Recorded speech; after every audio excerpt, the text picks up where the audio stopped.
تو میں اب بھی یہ سمجھتا ہوں کہ جو ہم 100 یونٹ یا 150 یونٹ یا 300 یونٹ کے جو لوگ بجلی کے صارفین ہیں ان کو بھی زیادہ بجلی بیچیں تاکہ ان کی زندگی بھی آسان ہو جائے، اور بجلی کو اوپر نیچے سب زیادہ سے زیادہ بیچیں ہر کسٹمر کو، اوپر یعنی کہ اوپر والے کو نیچے والے کو. لیکن خاص طور پہ جس بجلی کی جس چیز کی ضرورت ہے وہ نجکاری کی ضرورت ہے، تاکہ اس میں اصلاحات آ سکیں، تاکہ اس میں اخراجات کم ہوں، تاکہ اس میں ترسیل اور تقسیم میں جو نقصان ہو وہ کم ہوتا ہے، جو اس میں چوری ہو وہ کم ہو. لیکن یہ حکومت اگین اصلاحات کی طرف سیریس نہیں ہے، یہ حکومت نجکاری کی طرف سیریس نہیں ہے. اور جو بجلی کے نرخ بڑھانا ہوتا ہے یہ کوئی ریفارم نہیں ہوتا. بجلی کے نرخ بڑھانا جو ہوتا ہے یہ کوئی بہتری نہیں ہوتی، یہ کوئی اصلاحات نہیں ہوتی. بجلی کی قیمت کو کم کرنا، بجلی کی لاگت کو کم کرنا، بجلی کے نظام میں چوری کو رکوانا، یہ ریفارم ہوتا ہے. لیکن یہ حکومت یہ کرنے سے ناکام رہی ہے. اچھا سر، عالمی ادارے اور دوست ممالک ہمیں مشورہ دیتے ہیں کفایت شعاری کا کہ ہم اخراجات کم کریں، لیکن ہم کہتے ہیں کہ سپریم کورٹ ہائی کورٹ کے ججز کی مرات میں ہم اضافہ کر دیتے ہیں، ہم غریب ملک ہیں. اس کے علاوہ جس عرصے میں ہم نے 110 کروڑ روپے وصول کیے اور صرف قومی اسمبلی کا اجلاس اس میں 37 روز ہوا، عالمی مشکلات کے باعث پاکستانی سفارت خانوں میں لگژری گاڑیاں موجود ہیں، کابینہ کے اخراجات الگ ہیں. آپ کو لگتا ہے اگر یہی ہماری صورتحال رہے گی تو بچت کہاں سے ہوگی، اور کیا ہماری ترجیحات میں فرق نہیں پڑے گا؟ دیکھیے، ہمیں تھوڑا سا اس بات کا جائزہ لینا ہوگا کہ جب حکومت کہتی تھی، شہباز شریف صاحب جب پرائم منسٹر بنے اس بار، جس طرح بھی بنے لیکن جب پرائم منسٹر بن گئے تو انہوں نے یہ کہا کہ قوم تکلیف میں ہے، ملک تکلیف میں، ہم کو من حاصل قوم قربانی دینی ہوگی. تو انہوں نے ہماری ہر چیز پہ ٹیکس لگا دیا، بچوں کے دودھ پہ ٹیکس لگا دیا، ویسے ہی دودھ پہ ٹیکس لگا دیا، کپڑوں پہ ٹیکس لگا دیا، روزمرہ کی ہر چیز پہ، صابن، سرف، شیمپو، سب پہ، ٹوتھ پیسٹ، سب پہ ٹیکس لگا دیا، یہاں تک کہ پین اور پینسل کے اوپر بھی ٹیکس لگا دیا. لیکن ساتھ ساتھ انہوں نے کوئی قربانی نہیں دی. حکومت نے اپنے اخراجات 24% بڑھا دیے، جاری اخراجات. پی ایچ ڈی پی کے اندر انہوں نے 64% اخراجات بڑھا دیے، 700 ارب سے بڑھا کے 1150 ارب کر دیا. اس کے علاوہ 600-700 ارب روپیہ پاکستان بھر میں ایم این ایز اور ایم پی ایز کو وفاق اور صوبے کے بجٹ سے دیے گئے تاکہ وہ اپنے علاقوں میں خرچ کر سکیں، جس میں کرپشن بھی شامل ہے. تو حکومت نے تو کوئی بھی اپنے سیکریفائس نہیں کی. آپ نے دیکھا کہ سندھ حکومت نے کچھ عرصے پہلے 150 یا 200 ڈالے ایک ساتھ خریدے تھے تمام حکومت کے افسروں کے لیے، اے سیز کے لیے. پھر پنجاب حکومت نے 70-80 گاڑیاں خریدیں یا وہ 2x2 خریدیں اپنے افسروں کے لیے. اب کل میں نے سنا کہ ایف بی آر نے کوئی پتہ نہیں 1000-1200 گاڑیاں خریدی ہیں اپنے افسروں کے لیے. تو ایک طرف تو آپ جو ہے وہ قوم سے سیکریفائز مانگ رہے ہیں، قوم سے کہہ رہے ہیں کہ ہم ملک تکلیف میں ہیں، اور دوسری طرف حکومت اپنے شاہی اخراجات میں کوئی کمی نہیں لے کر آ رہی. آپ نے وعدہ کیا تھا کہ ہم پینشن کا ریفارم کریں گے، آپ نے نہیں کیا. آپ نے وعدہ کیا تھا کہ ہم کچھ وزارتیں صوبوں کو دے دیں گے، آپ نے نہیں کی. آپ نے کہا تھا ہم کچھ وزارتیں بند کر دیں گے، آپ نے نہیں کیا. آپ نے کہا تھا ہم کچھ اخراجات صوبوں سے لیں گے نیشنل فائنانس پیک کے تحت، آپ نے نہیں لیا. آپ نے کہا تھا ہم زرعی ٹیکس لگائیں گے، آپ نے نہیں کیا. تو حکومت نے تو کوئی بھی ایسا کام نہیں کیا کہ جس سے جو ہے وہ ملک کی معیشت بہتر ہو سکے یا لوگوں کے اوپر آسانی ہو. تو ساری کی ساری مشکل لوگوں کے اوپر لاد دی گئی ہے. بالکل صحیح. سر، آپ کا ایک میسو ایکسپیرینس ہے ایز اے منسٹر فائنانس، اور ہر ادوار میں ہم یہ سنتے بھی رہے ہیں اور دیکھتے بھی رہے ہیں، اور اس بار بھی خود وزیر اعظم شہباز شریف صاحب نے کہا کہ ایف بی آر سے کالی بھیڑیں ہم نے باہر نکالنی ہیں، اسٹرکچرل ریفارمز ہم نے کرنے ہیں. ہم ہدف بہت زیادہ مقرر کر دیتے ہیں لیکن اس ہدف کو مکمل نہیں کر پاتے اور دوبارہ سے ریویو میں چلے جاتے ہیں. آپ کو کیا لگتا ہے کہ حکومت کیا گھٹنے ٹیک دیتی ہے، یا ایف بی آر کے آخر مسائل ہیں کیا جو اسے حل نہیں ہونے دیتے؟ دیکھیے، وہ حکومت جو ہے وہ بالکل سنجیدہ نہیں ہے کسی بھی اصلاحات کے کرنے میں.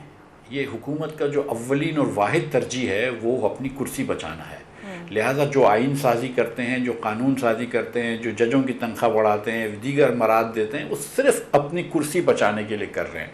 ان کا کوئی مقصد نہیں ہے کہ پاکستان کے عوام کی بہتری ہو سکے، یا نظام کو بدلیں، یا نظام کی کوئی فنڈامنٹل اصلاحات کریں، یا چھوٹی موٹی اصلاحات بھی کریں. ان کا کوئی ایک مقصد نہیں ہے. تو یہ باتیں بڑی اچھی کر لیتے ہیں کہ ایف بی آر میں ہم کو یہ کرنا ہوگا، وہ کرنا ہوگا، لیکن کیا کیا؟ ایف بی آر کے اندر 38.5% آپ نے انڈیویجولس کے اوپر ٹیکس لگا دیا. 49.5% ٹیکس ہے. اگر آپ ڈاکٹر ہیں، چارٹرڈ اکاؤنٹنٹ ہیں، اپنی پریکٹس کرتے ہیں، یہ لائر ہیں، تو آپ کے اوپر 49% ٹیکس ہے. حکومت کہہ رہی ہے کہ اگر آپ جو پیسے کما رہے ہیں اس میں سے آدھی تنخواہ آپ مجھے دے دیجیے، آدھی آمدن مجھے دے دیجیے. مجھے بتائیے یہ حکومت کس منہ سے یہ پیسے مانگ رہی ہے آدھے آپ سے؟ کیا یہ حکومت آپ کو پینے کا پانی دے سکتی ہے جس سے آپ بیمار نہ ہو؟ لاہور کے اندر یہ کیا حکومت آپ کو وہ ہوا مہیا کر سکتی ہے جو آپ سانس جس سے لے کے زندہ رہ سکیں؟ یہ حکومت جو ہے پشاور یا کوئٹہ میں آپ کو سیکیورٹی پہنچا سکتی ہے؟ تو جب ہمارے پاس سیکیورٹی نہیں ہے، پینے کا پانی نہیں ہے، ہمارے پاس ہوا سانس لینے کے لائق ہوا نہیں ہے، ہمارے پاس ہمارے 2.60 کروڑ یعنی کہ 40% پاکستانی بچے اسکول سے باہر ہیں، جو دنیا کی سب سے بڑی تعداد ہے اسکول کے باہر بچوں کی، جب 40% پاکستانی خطے غربت کے نیچے ہیں تو حکومت کو شرم آنی چاہیے۔ کس منہ سے بولتے ہیں وہ کہ ہم کو 50% اپنی آمدن کا ٹیکس دے دو؟ بالکل صحیح۔ اور سر IMF دوسری جانب ہمیں کہہ رہا ہے کہ آپ فائنانسنگ گیپ پورا کریں، اور ہمارے وزیر خزانہ کہتے ہیں کہ ہمیں کوئی بھی دوست ملک اب قرض یا رول اوور دینے کو تیار نہیں ہے۔ تو سر پھر ہم یہ گیپ کس طرح پورا کریں گے، اور کیا ہمارے دوست بھی ہم سے اکتا گئے ہیں؟ دیکھیے 3 طریقے سے ہمارے پاس ذرائع وہ آ سکتا ہے، ذرائع مبادلہ آ سکتا ہے۔ ایک یہ ہم برآمدات بڑھا لیں، ایکسپورٹس بڑھا لیں، وہ ہمارے بس کی بات نہیں ہے۔ دوسرا یہ کہ ہم قرض مانگ لیں، چندہ مانگ لیں، جو کچھ بھی مانگ لیں وہی ہم کرتے ہیں۔ اور تیسرا کہ ریمیٹنس بڑھ جائے۔ تو اب تھوڑی سی ریمیٹنس تو بڑھی ہوئی ہے کیونکہ پاکستانی بڑے نمبر میں پاکستانی باہر جا رہے ہیں، پاکستان سے باہر ہجرت کر رہے ہیں، کیونکہ یہاں پر اتنا زیادہ مایوس ہو گئے، اتنی مایوسی پھیل گئی ہے، اتنی بے روزگاری پھیل گئی ہے کہ میرا بھائی، میرا پاکستانی جو ہے یہاں سے باہر جا رہا ہے، وہ باہر جا کے کچھ پیسے بھیجتا ہے جس سے یہ ملک چلتا ہے۔ نہ ہم برآمدات بڑھا سکیں تو پھر ہمارا جو تکیہ ہے وہ صرف قرض پہ ہم نے تکیہ کیا رکھا ہے۔ تو اب کتنا لوگ ہم کو قرض دیں گے؟ اور جو ایک آدمی ایک بیمار معیشت جو ہے وہ 2-4 سال کب کی بھی معیشت بیمار ہوتی ہے، اوپر نیچے ملک ہوتے رہتے ہیں، لیکن کوئی 70 سال تک تو آپ بیمار نہیں ہو سکتے نا۔ بالکل صحیح۔ اور سر حکومت جب بار بار یہ دعویٰ کرتی ہے کہ ہماری معیشت درست سمت میں ہے، اور پھر امریکہ میں ٹرمپ آ گئے ہیں، چین بھی ہم سے زیادہ مطمئن نہیں ہے، سیکیورٹی حالات ہمارے خراب ہے، اس کو دیکھ کر آپ کو لگتا ہے that we are in the right direction, اور at least we are working towards the right direction? دیکھیے اگر آپ سے چین اور امریکہ ناراض ہے تو میرا نہیں خیال ہے کہ آپ کی فورن پالیسی کا کوئی سکسیس ہے۔ آپ کا مڈل ایسٹ ملک بھی آپ سے ناراض ہیں۔ آج پاکستانی کو دبئی کے اندر ویزا، UAE کے اندر ویزا نہیں ملتا ہے۔ آپ کے کویتی آپ کو کتنے عرصے سے ویزا نہیں دے رہے، بیکاز آف آپ نے یہاں پہ جو بھی افغانوں کو پاسپورٹ دے رکھے ہیں، دیگر چیزیں کر رکھی ہیں آپ نے، نہ آپ نے کوئی ادھر آپ کا وہ کام اچھا کیا گیا ہے، آپ نے کاؤنٹر ٹیررزم کا کام اچھا کیا گیا ہے۔ تو چین بھی آپ سے اس لیے پریشان ہے۔ اس کے بعد آپ نے کوئی بھی اپنے جو وعدے کیے ہوئے تھے چین سے وہ پورے نہیں کر پائے۔ آپ جو بھی چین سے آپ نے قرض تو لے لیا اربوں ڈالر کے اندر، لیکن ان کو پیسے واپس نہیں کر رہے۔ اب آپ جب IMF سے اور امریکہ کے اداروں سے یا امریکہ کے انفلوئنس اداروں سے، جو بین الاقوامی اداروں سے آپ پیسے لیتے ہیں تو وہ بولتے ہیں کہ چین کو پیسے مت دو، اس لیے آپ ایک کشمکش میں پھنسے ہوئے ہیں۔ لیکن کہاں سے مجھے لگ رہا ہے کہ پاکستان کا سمت اچھا ہے؟ مجھے تو کہیں سے نظر نہیں آ رہی ہے۔ مجھے تو کہیں سے نظر نہیں آ رہی کہ اس حکومت نے سمت اچھی کری ہے۔ آج دنیا بھر میں تیل اتنا سستا ہو گیا ہے، آج دنیا بھر میں دالیں سستی ہو گئی ہیں، گندم سستا ہو گیا ہے، کپاس سستی ہو گئی ہے، یوریا کھاد سستی ہو گئی ہے۔ تو ہمارے ملک میں تو بہتری بہت زیادہ آ جانی چاہیے تھی، لیکن یہ حکومت کی نالائقی ہے اور کہ یہ حکومت جو ہے وہ بہتری نہیں لا سکی۔ ان کے اندر وہ عوام کی خدمت کا شعور نہیں ہے۔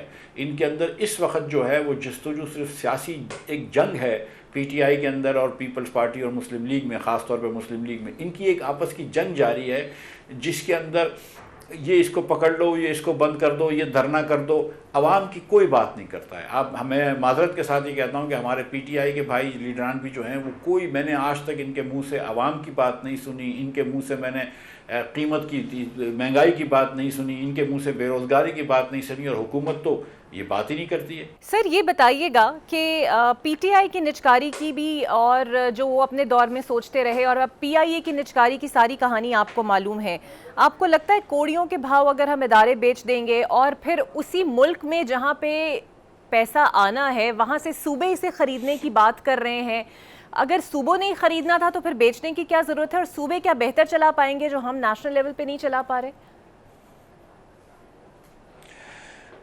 بالکل آپ کی بات درست ہے۔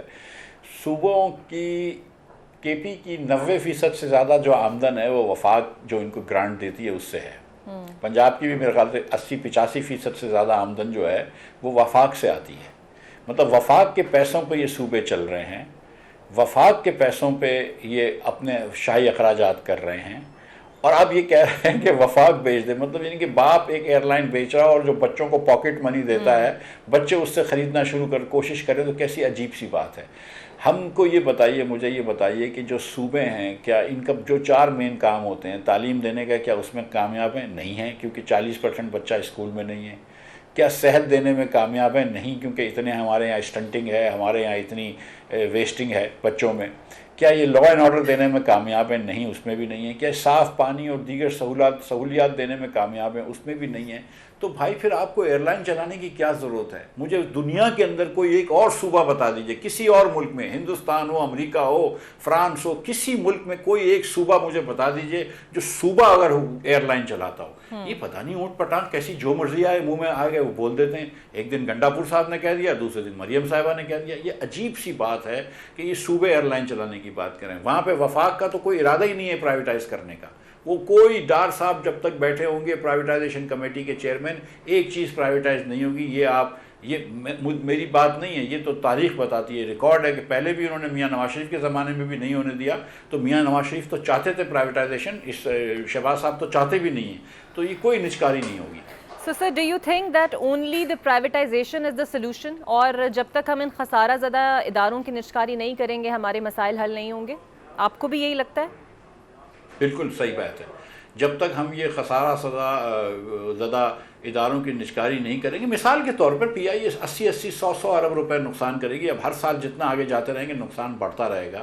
700 ارب روپے کا نقصان کر دیا انہوں نے اب تک اپنی تاریخ میں۔ صرف 8000 لوگ بھی نہیں ہیں ان کے پاس، 15 جہاز پہ آ گئے ہیں۔ ایمریٹس کے جو پی آئی اے کے 2 جہازوں سے شروع ہوئی تھی، اس کے پاس 200 اور 87 جہاز ہیں آج۔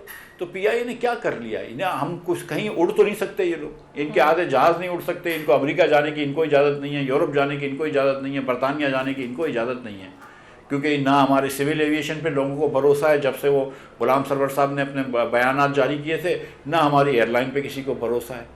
اور پی آئی اے کا کیا فائدہ ہے؟ یہاں سے کراچی سے اسلام آباد یا لاہور جائیں آپ تو فلائی جنا ہے، ایئر بلو ہے، سرین ہے، سیال ہے، یہ سارے پی آئی اے سے اچھی سروس پرووائڈ کرتے ہیں اور سیم پیسوں پہ ٹکٹ دیتے ہیں، لیکن وہ کچھ پیسے کماتے ہیں تو ہم کو ٹیکس دے دیتے ہیں حکومت کو، یہ 100 ارب روپیہ سال کا لے جاتے ہیں، فائدہ تو کوئی نہیں ہوتا ہم کو۔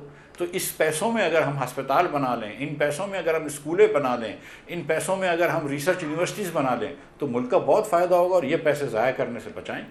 مفتاح صاحب، ایک آخری سوال sir, as you head an important party also now, political party, آپ کے خیال میں یہ جو سیٹ اپ چل رہا ہے کولیشن گورنمنٹ کا، اور جس طریقے سے چل رہا ہے معاشی حالات کو لے کر، معاشی ڈائریکشن کو لے کر، کوئی ایسا خاص کنسرن آپ کو لگتا ہے جو خطرہ بن سکے ہماری معاشی حالت کے لیے؟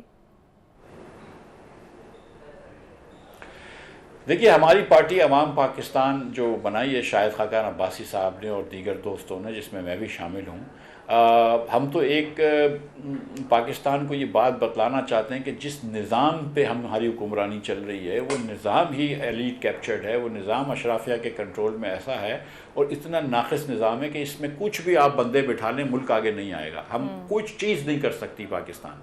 ہم جو 1990 کی دہائی میں سب سے امیر ملک تھے جنوبی ایشیا میں، آج سب سے غریب ہیں۔ ہمارے یہاں بجلی پورے خطے میں سب سے مہنگی ہے، نہ صرف خطے میں بلکہ سملرلی پلیسڈ کنٹریز میں سب سے مہنگی ہے۔ ہماری گیس سب سے مہنگی ہے، ہمارے ٹیکس ریٹ سب سے زیادہ ہیں، اور سروسز ہماری حکومت کی کچھ بھی نہیں ہے۔ تو اب کو یہ پورا نظام بدلنا پڑے گا، لیکن یہ حکومت جو ہے اس کو نظام بدلنے کی کوئی جلدی نہیں ہے۔ یہ حکومت اپنی کرسی بچانے کے لیے ہے۔ ایک سیاسی کشمکش چل رہی ہے پی ٹی آئی کے ساتھ، ظاہر ہے کہ یہ فارم 47 کی حکومت ہے، وہ ہم سب جانتے ہیں، تو وہ مورل لیجیٹمیسی نہیں ہے۔